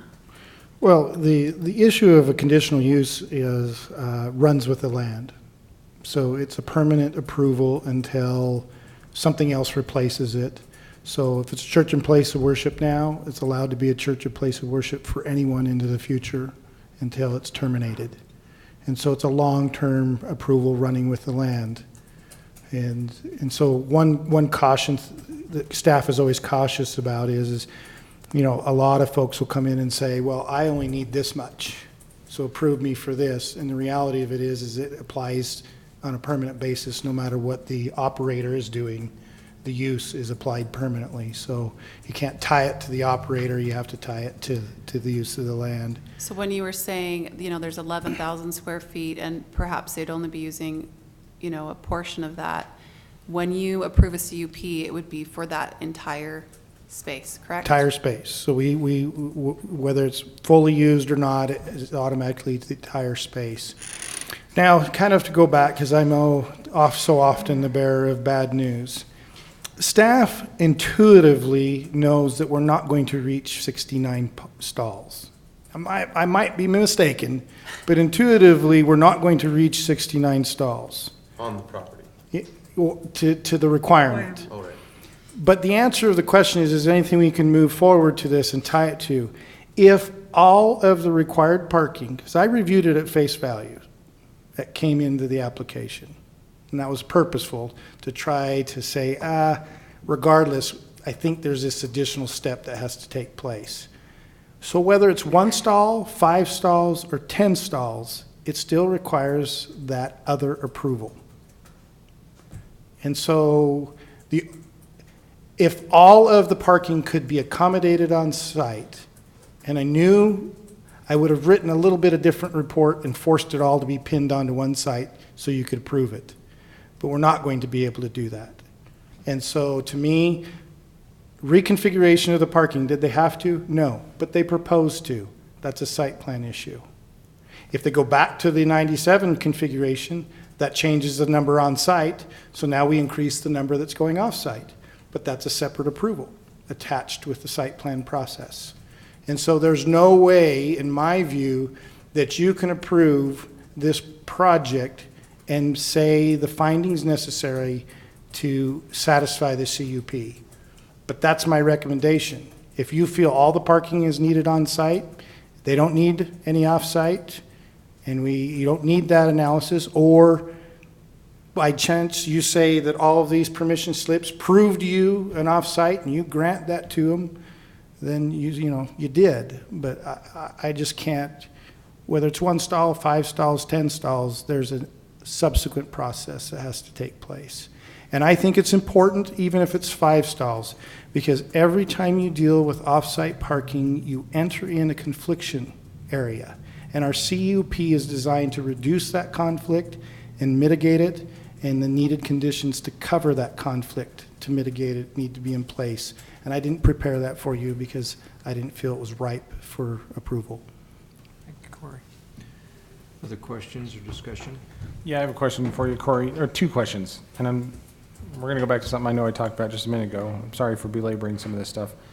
So if we do a site plan, the building's 10,400 square feet or whatever it is. They come back, they say they're going to use whatever, 3,000. What's to stop them from using the full 10,000 later? Would they have to come back again if they take? That's part of the conditional use parameters, and that's why I want, we just need enough data that says either we know it's 3,500 square feet, or we're going to condition it to be 3,500 square feet. And I feel it's only fair to go through that analysis so that if they have 3,800, let them use a 3,800, even if it requires one more off-site parking stall to get to it. If we're going to approve an off-site, give them the opportunity that they can use their facility at its fullness. So my second question, thanks, Corey. My second question goes back to Commissioner Wright's question about conceptual and final. I know maybe we don't typically do that in this case, but is there something that prevents us from doing that in this case? Yes. To do both of them at the same time? Yeah, the code was amended by the commission a while ago to separate those processes, because our public hearing is at the conceptual level for the change, and people were wanting to come in and combine to the final. And so the public perception was, you've already made your decision, so what's the use of our public hearing at final? And so the commission chose explicitly to separate those processes and says, come talk to us first, let's host the hearing, allow public to hear some things, then everybody goes back, mulls on it, draws up the final plans, and then submit them, and then we'll give you a decision. And it's explicit in the code that they cannot be run together. But the CUP and the final can Yes. be dealt with at the same Yep. time. So the anticipation, if you agreed with staff, is it'd be tabled, we'd go to conceptual, hammer that out, come back with final and CUP the second meeting, and make a decision. Corey, the hypothetical scenario that you suggested a little bit ago had your quick analysis at submittal shown that perhaps they could have fit in the requisite number of parking stalls on the actual site, how that would have perhaps changed your staff report just slightly. Did I understand that correctly? Yeah, because if it's all on site, then that separate process is gone, and then the restriping is just a matter of the zoning administrator can approve something if it's meets current standards of today.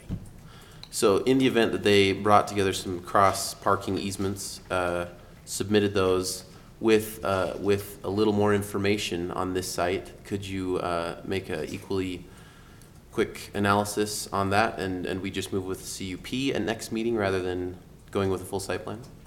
Did that make any sense? No, because your parking modification is a separate process. Okay. Than the CUP. Okay. I just wanted to also add that I do like the idea of this use here. I suspect, and maybe this is out of my bounds, that the rest of the commission does as well. I think it's a good spot for it, and working in the area, the synergy of usage on the weekend versus the other days is great. In fact, I'd hope that they could do a cross agreement with Renatus on maybe some of those weekdays when Renatus gets real packed, that there might be some parking the other way around. But I kind of do get the sense that our hands are a little bit tied with the information that we have. If our duty is to interpret ordinance and apply it to the applications before us, it seems like it's a hard stretch to make that happen tonight. However, a tabling isn't a denial. And I think it can send a message to the parties that be that the process is still underway. I was going to just add, is there two hypotheticals? One, if we limit the CUP to a certain square footage that would require only 21 or 24 spaces, that would be 2,400 square feet. And I'm guessing the applicant would not want it to be that small. So that would be all of the spaces on site, correct? Yeah, if you ran up a condition. Just hypothetically, if we just hypothetically, if you said this approval is granted on the on-site This parking much. is what you use to calculate the interior remodel. And then, if that were to change, what would be the process for the applicant? If they didn't fulfill that, then the CUP would just go away, or could they get some sort of? The CUP is effective for 6 months to construction. If it fails to be executed in 6 months, then it would expire. So the issue is if you did it on this lesser amount, approved it tonight, and they wanted to live with that and began the construction that way, they could.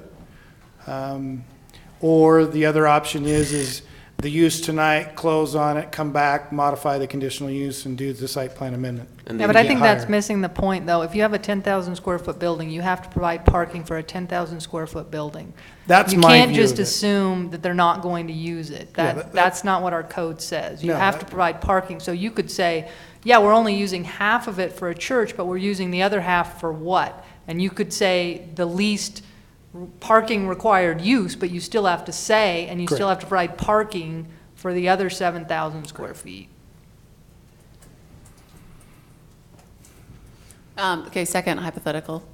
If we were to table this tonight, is there any sort of statement that we can provide the applicant to pass along to the powers that be, that this is a process that we are committed to engaging in, or something? I'm happy to weigh in on that. That's not the city's role. There's Okay. extension agreements. Just, I mean, I figured as much. Yes. They can explain, they can watch the YouTube video and see how diligent they're being. Right. So, Can I ask a question of you, Corey, with regard to the staff report? Because I suspect that there are people here tonight that are scratching their heads as to why we're engaging in this process that we're engaging in, right? I mean, they're looking at it saying, we've secured 90 parking spots, isn't Right. that enough, Right. right? Can you give them some guidance as to bullet points 2 and 3 in your staff report? I mean, you've indicated, look, we need more information to satisfy criterion 5. What type of information would you as a staff be looking for this applicant to be able to satisfy criterion 5? So let's start with bullet 2. What guidance could you give to the applicant to say, this is the additional information that we need to I be don't able think to I listed it in the evaluate? staff report, did I? You just said that the Yeah, applicant it- shall also address in writing It talks the about elements. hazards, safety, I mean, there's a list of things. I've looked at the list, having looked at the list, I'm wondering what that means, right? I mean, you have to provide, before approving an off-site parking lot, the planning commission shall find that such parking is conveniently usable without causing unreasonable hazard to pedestrians. So if I'm an applicant, what information am I presenting to the commission that it wouldn't be hazardous to pedestrians? Well, Right? A letter if from- you, for example, is you have a parking lot, how is the pedestrian to walk and travel to the facility? Is it down the middle of the road? Okay. Is it something else? And you have to decide. I mean, these are somewhat, this is the problem with the conditional use, is there's no black and white answer, they're subjective. And so an example would be is if you have a parking lot that's far away and they have to walk down the middle of the street, because I like to use exaggerated terms, staff's probably going to come back and say, we don't think that meets muster. But I do think we do have missing sidewalks in this area. So that's something that I'm fully aware of. So the issue that they would look at is what's the distance this person's having to travel? What are the days and hours that potentially this person is using it? And is it reasonable to assume that a person would be safe on a Sunday versus midweek on Wednesday? Well, I actually did have a question on that. If you go back to the map, I mean, if they've secured parking across the street, there is no crosswalk or anything there. But moreover, they've secured parking all west of that, which is not crossing the street. It's on, Right. it's on a sidewalk. Right. And it would be completely safe because there are no businesses open at that time. It's on a Sunday. Right. I mean, to me, that just seems, it almost just seems silly. Yeah, but see what I look at is if, from my perspective, to get to the required parking is the use of this lot. The others are just above and beyond what they desire. My focus will be zeroing in on the required amount to meet and what it takes to get to that amount, how far away it is, what's the travel paths of that. If they've secured somebody from far away to take a community bus and park at the Woods Cross Front Runner and travel them, that's a courtesy on their part. That's not something I'm focusing on. And so, to me, this area and getting through that process and making those findings and securing that into whatever required agreement is where my focus is. So, I see if this cannot be adequately addressed and secured on the proper agreements, and we have to go across the street, and we're not hitting the minimums, yeah, that starts to raise the question, is that the best spot for the off-site parking? That's part of that analysis that I haven't provided to you yet. I suspect, and that's why I wrote it in the report, albeit staff recognizes that there's 30 stalls right next door. But I got to get you to the point where you can make a decision on that with the right findings and then tie that, because I don't want to advance guess what you'll approve. You might not approve adjacent next door, but if you do, then I can write up the necessary CUP conditions to match that. So I think we can get there, but the issue is I don't make that decision. We haven't provided that analysis. I'm hopeful to get there. I always, like you, hate turning people down. It's very problematic, but these are the type of issues the CUP is trying to address. We're borrowing other people's land uses to try to satisfy this land use. Let's make sure that we put the necessary mitigations in place. And I understand that, but I would just sort of reconsider, because I'm not sure that it's, I mean, I know exactly what it says for shared, but I feel like with borrowing land use, it just is an efficient way of setting up parking. I mean, who wants 70 million stalls of parking everywhere around? There's no right, point. But if your feeling is that way, then you need to amend the code, suggest a code amendment that requires it to be all on site. We're dealing within the parameters of the code as written, not the ideal that maybe we should change. So I agree with the statement. Let's not build hundreds of thousands of square feet of parking lots when we can be more efficient. But that's not what your current ordinance says. Your current ordinance says it has to be on site. So if they were to obtain the recorded agreement, does that, and that would be a process they would have to do, like you said, fulfilling all of the, tie it to the land, or however you, I don't remember how you said that. They'd have to get a recorded agreement with like the neighbor. I think staff said we're willing to analyze those ordinances and bring back the requirements to you. But Okay. just reading them at the meeting, yes, that's my opinion. Okay. And that would then create what you said is it would fulfill those parking requirements. You're asking us to answer questions. I think what staff is saying, Sorry. we do not have all the information, and we're not willing to make those judgment calls right now. If you'd Okay. like to go a different direction, you can. Okay. It's a really good no answer, Lisa. It's really good.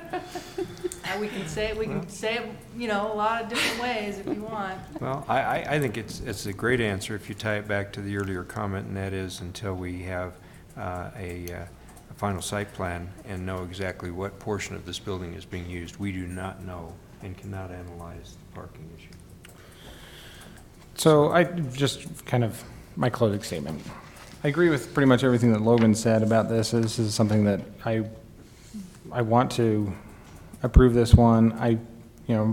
Part of my initial thought was to say, oh yeah, Corey, well, whatever, we're gonna do it anyway. But as we think about it more and read it and stuff, I think we're stuck with a little technical situation here. And I think it's also an unfortunate thing, and maybe apologize a little bit to the applicant, that in a way you're the guinea pig, kind of being the first use in this zone, which kind of presents some other challenges that maybe we hadn't perceived before. So, yeah, I think we're kind of stuck on this one as what we have to do. I want to approve it, but I don't think we can right now, so.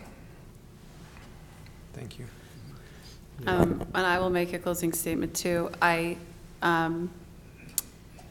fully support the church here and have tried in many ways to hypothetically to figure out how we could help this meet the requirements, but we do have to follow the code that we have, and we have to follow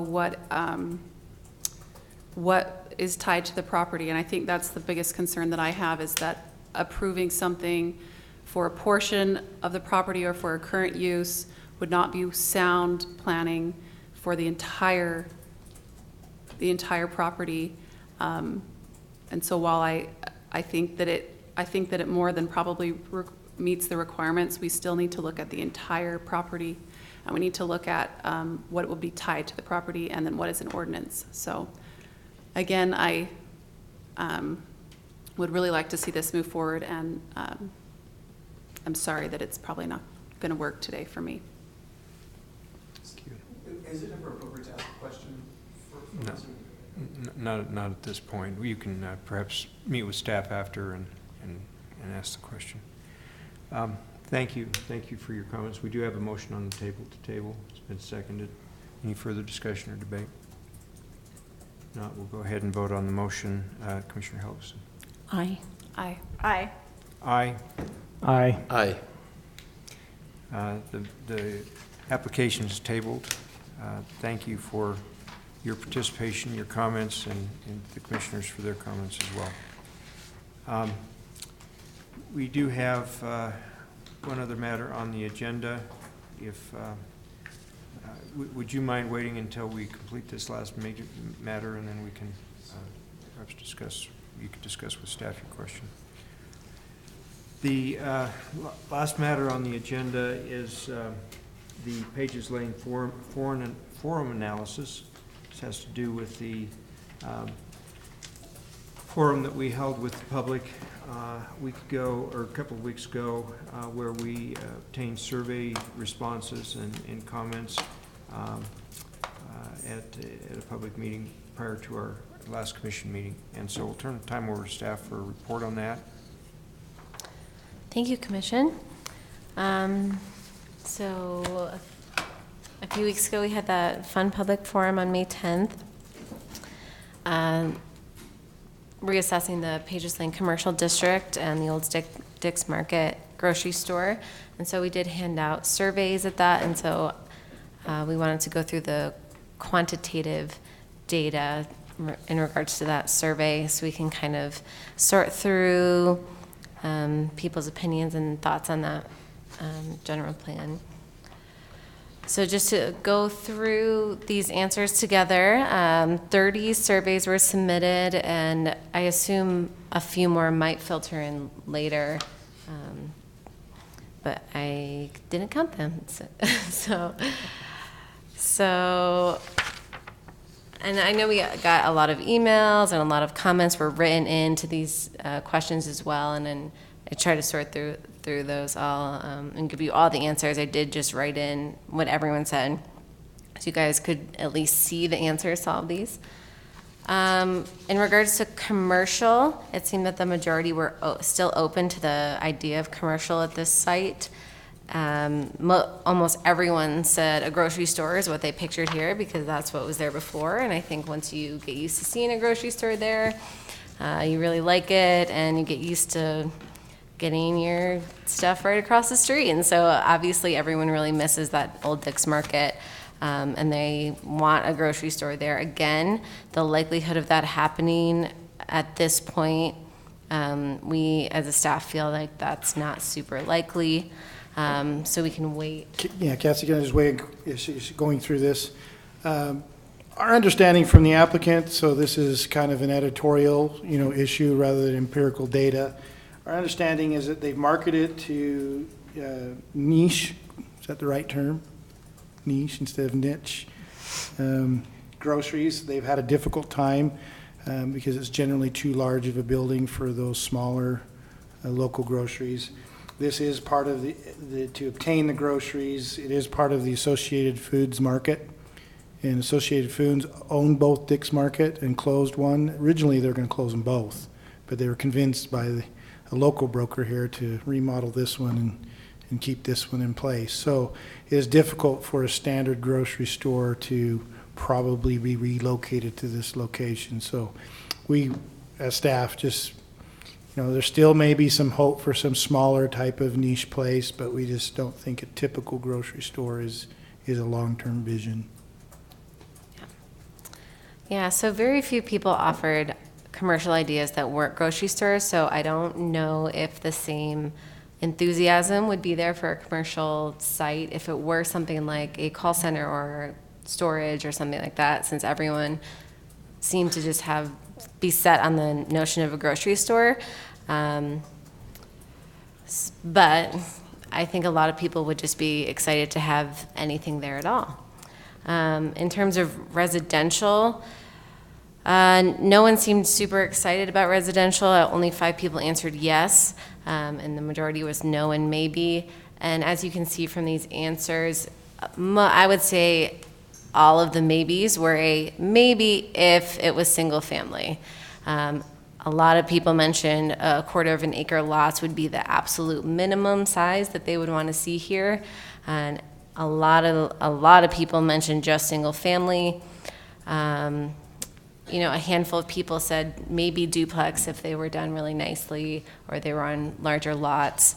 But certainly the vast majority, if they wanted residential at all, it was going to be large lot single family homes. And then a lot of people also, or I would say a handful of people also said no residential, don't put residential there. So there was that large but small fraction of the group that certainly never wanted to see residential there. In terms of mixed use, and we offered up mixed use as the old overlay district, and a lot of the pictures that were provided on the poster and stuff were this kind of mixed use building style where it would be commercial on the bottom and apartments or something on top. And I think that's what people, as you can see, most of the people said no to mixed use. But in reading some of their answers and reading through their emails, a lot of people, I think, could be open to the idea of a mixed-use development site that weren't in the same building. I think if it were high-density residential with mixed use, I don't think they would like it because I think everyone's thinking of the Brighton Homes across the street. Or sorry, not Brighton. Is it Brighton Homes? The very large apartment complex in West Bountiful across the street. Village on Main. Yeah, and a lot of people had that in their minds because it's so close. But I think it could still be a possibility based on some people's answers. I think we all heard this at the public forum, and it was certainly reiterated in the additional comments that almost every single person, when asked what would you love to see here, said either a green space or a park, and sometimes a cemetery. But green space or a park was mentioned in almost every answer, along with many other answers, including a cemetery, restaurant, stores, that kind of thing. But that was certainly the winner and the consensus that everyone, I think that staring at that empty parking lot for so long, you're like, oh my gosh, please give me some grass or something pretty to look at, because the park was definitely the answer that they wanted to see there. And the clear winner of the losers of what you would hate to see here was certainly apartments or high density housing. I like the rock crushing facility. I know. I don't That's know. one I agree with too. Yeah. Not sure who told them that might be there, but yeah, no rock We're just crushing seeing if we were facility. paying attention. And no apartments. That was the only creative answer someone took to that answer. Unfortunately, they could have really gotten away with a lot of things there. So that was very clear in the answers. No apartments, yes park, I think in the people's dream world. And then I didn't want to give too much time to spend on the Brighton Homes question because I felt like that might be distracting as their answers to Brighton Homes individual questions. But it was kind of the same kind of comments, either no housing, no, this is too tight, this is too dense. Even the single-family homes that they had proposed, a lot of people wrote that they looked crowded. A lot of people just wrote no and over that whole section. So it wasn't met with a lot of enthusiasm or excitement, and I don't know what Brighton Homes had to say about what they heard at the public forum, and I would be very interested to hear that, what kind of feedback they got from people at the public forum. But certainly on the survey, people were not kind to them. So Yeah, so that is also their second question. And then just, we had additional comments where people could just kind of write whatever they want. A lot of people mentioned that they would love a cemetery there, or they would love a cemetery in the Island View Park, and they wanted to move the cemetery to Island View and have a park here instead. A lot of people offered up different types of parks that they could have, like a dog park or a splash pad, and just got a little bit more open-ended and creative with their answers. But again, park was definitely the most consistent answer of anything. And then in the emails, I copy and pasted all the emails for you guys in that separate thing. Here we go. These are all the answers to the poster. I wish this was. Lots of parks again. And just so you guys didn't have to read through every single email, I tried to highlight like the big ideas. And they basically said a lot of the same things. And I would hate to see high-density housing here. If it has to go residential, please have them be quarter-acre lots. A cemetery would be really great. I liked the line someone wrote, "We're all dying to get in to the cemetery." I thought that was good. A lot of people I felt like were open to the idea of commercial, like holding out a little bit longer. But yet again, all of them mentioned grocery store. So if they hold out a little longer and they get something that's not as exciting to them, it might be disappointing and they might have changed their mind. Like a call center or a residential, maybe they would have changed their mind. So it's hard to tell. So there are obviously a lot of pros and cons of each. And I think knowing that a park is so desired there, it should be in the conversation of whatever future development happens there, whether it is, mixed use or residential or just in the far, far future, knowing that that is a very, very strong desire in that community. And I think to have it be a point of interest in a public space was definitely desired, not just like another little tot lot, to have it be a special place because it is a lot of land and there are a lot of things that you can do with it. And, Corey and I were drafting up just a few kind of dream ideas, and I think there's a lot that could be done. But I just wanted to kind of boil down the strongest answers that we all received from the surveys. And I don't know if you guys got the same impressions from your conversations with them, that if there's anything else that you think that needs to be addressed. I think, again, back to kind of an editorial view, we kind of divided some things up, I think also in talking about, what's something immediate, what's something in 5-7 years, what's something of long range, kind of the Goldilocks and the three bears, can I find the right fit?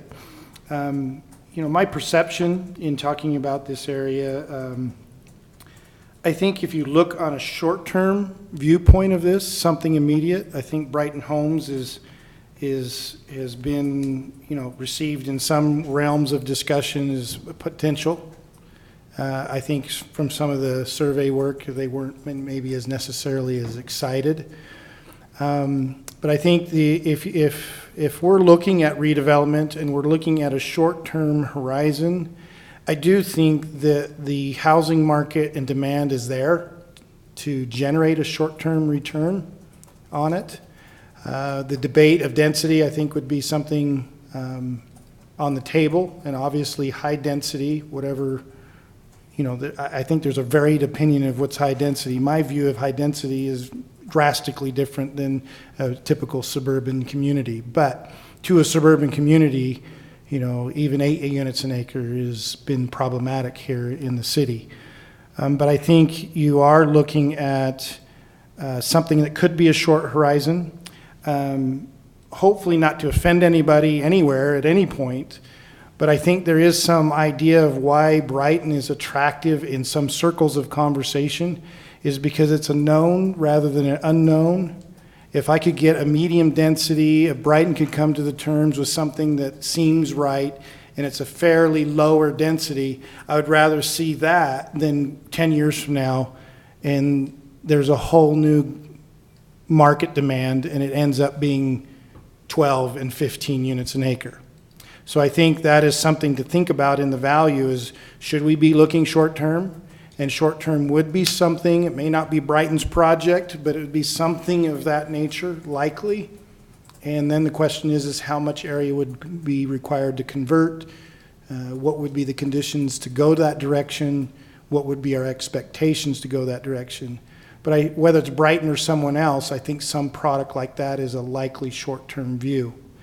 I think from my perspective, if we went with the long-term view, get back to the Three Bears issue, too big, too long, 15 years out horizon, maybe something better could come along. Maybe interim commercial, even if it's less than desirable for the time being, at least fills the space until a shift occurs, and maybe do something that's completely different or completely different commercial or completely different in design than the current worries about density, and set that horizon. But I do think, commercial infill is going to be a weak place for a long while. And so, holding out is yet to be find out what you would get in a holdout for 10 to 15 years.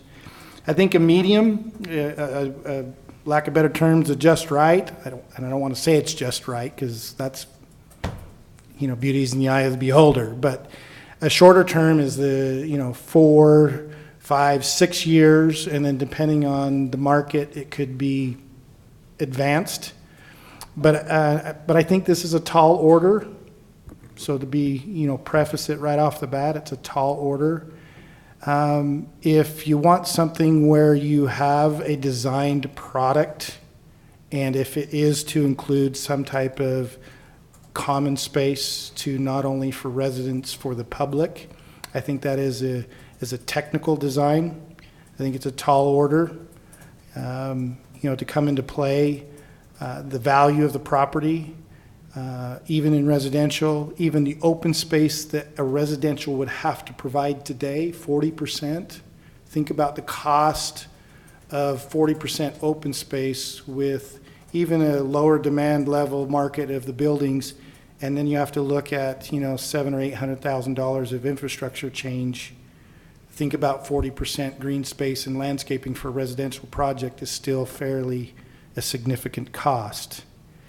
And so even in an immediate turnaround, that's a significant cost. So density is going to be a push and a factor into the play. But even if you wanted to add to that immediacy to more of a design product, I think a redevelopment agency in the tax increment is not a high likelihood. I think that's a consistent theme. We've sent messages time and time again. The value of a residential conversion project from the commercial is not going to generate an increment high enough to function as an RDA. So now you're going to have to look at other alternatives. You have to look at the use, if it's a park example, you have to look at your general fund budget and the plan for parks, and whether that's a direction you want to go if we were truly talking about a standalone park. If we wanted to integrate something, there's other issues of our recreation and arts tax is going to other places, but that's a strategic place to look at, and the council would have to agree. I think your park impact fees, particularly on a locally designed product, whether there would be appetite to dedicate the generated park impact fees that would normally go into the general fund and take care of the other parks and the needed items in the other parks. Would there be an appetite to put a specific residential project's generation of park impact fees towards a project? And then the issue is how much difference in value does that create? Is there additional funds that would need to be put in play to partner with a developer? I think that's difficult because now you have to find a developer that's looking at a little longer horizon rather than an immediate contractual turnaround, and can buy off on the visioning and look at the pro forma the density of the facility is willing to offer, the park impact fees, general fund, the recreation and arts program, to convert a portion of the property to couple in a shared use scenario as their open space for the project, as well as a community facility open to the public.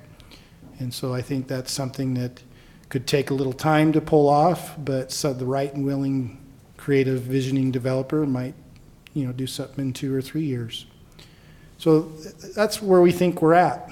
And we're at this point, it may not be tonight, but we kind of want to get a feedback from the commission and the leaning directions you want to pursue, because at some point in time, we have to craft language in the general plan.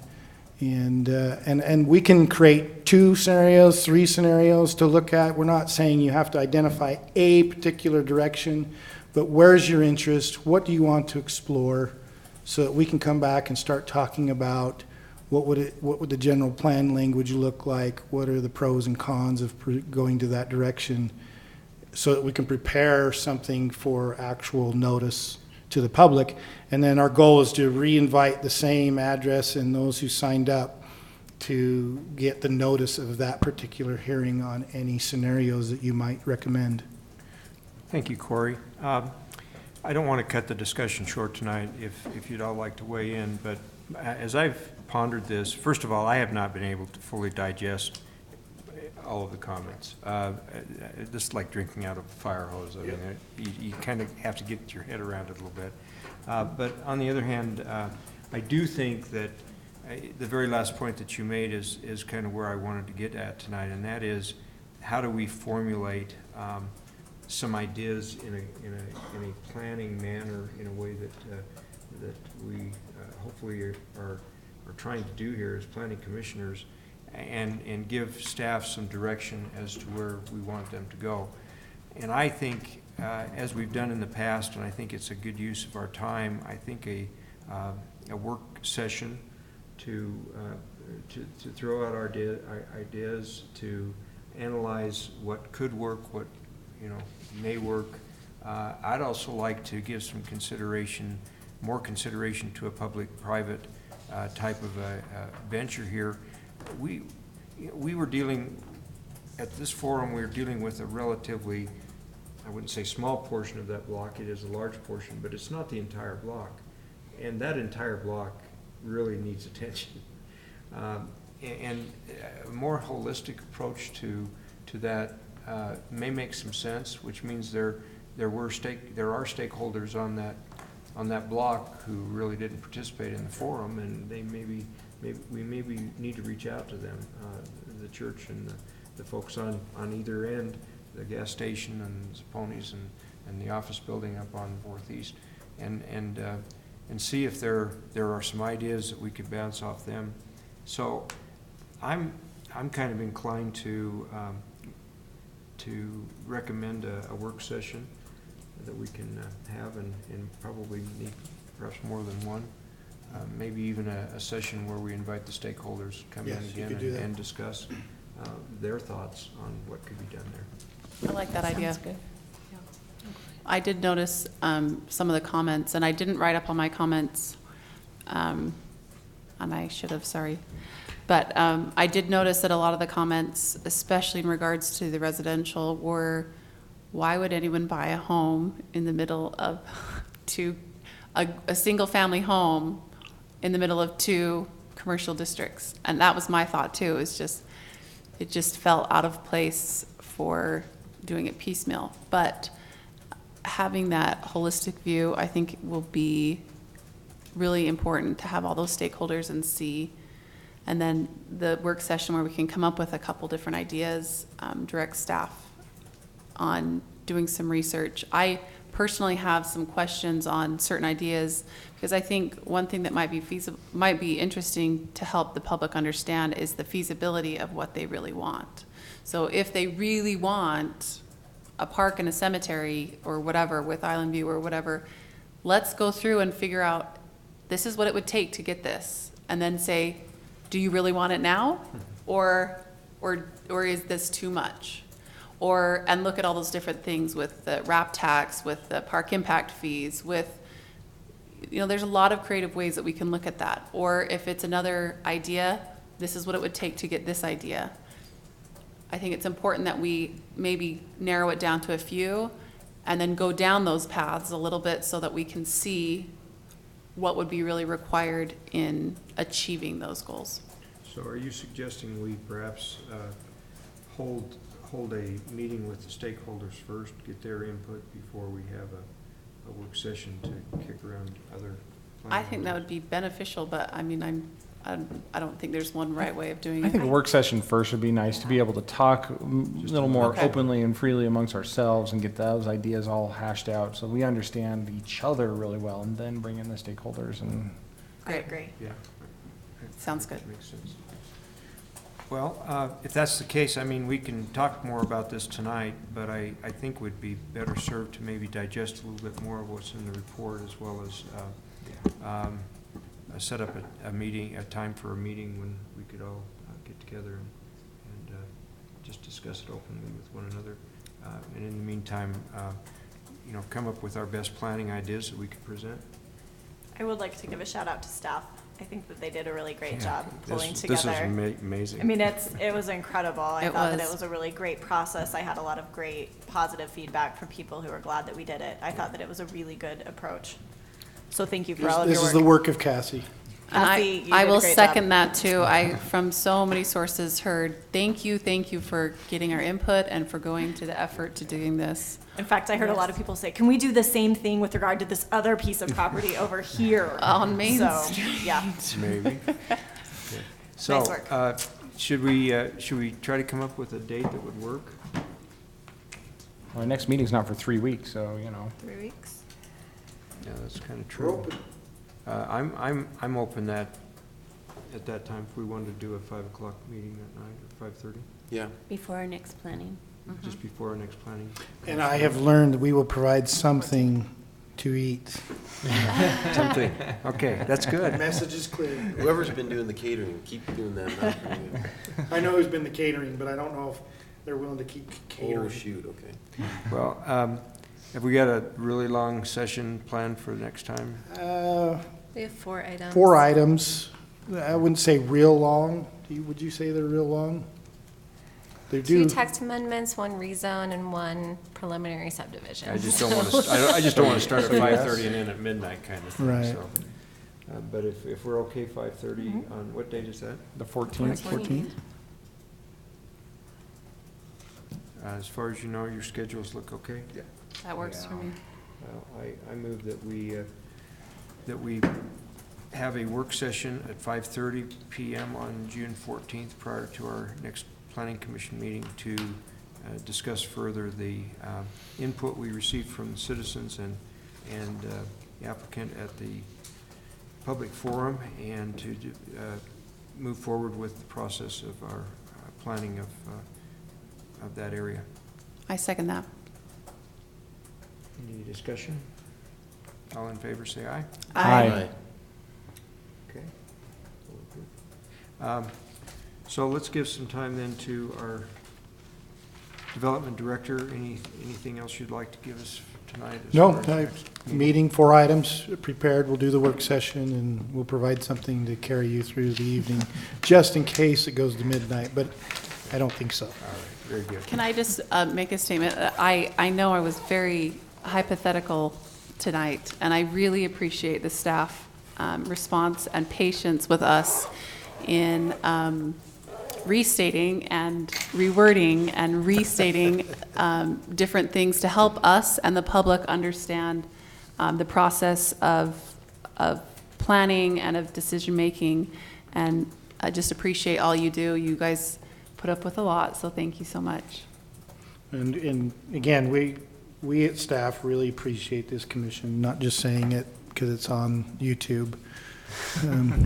We appreciate your questions and you pushing on us. Always feel free to push on us.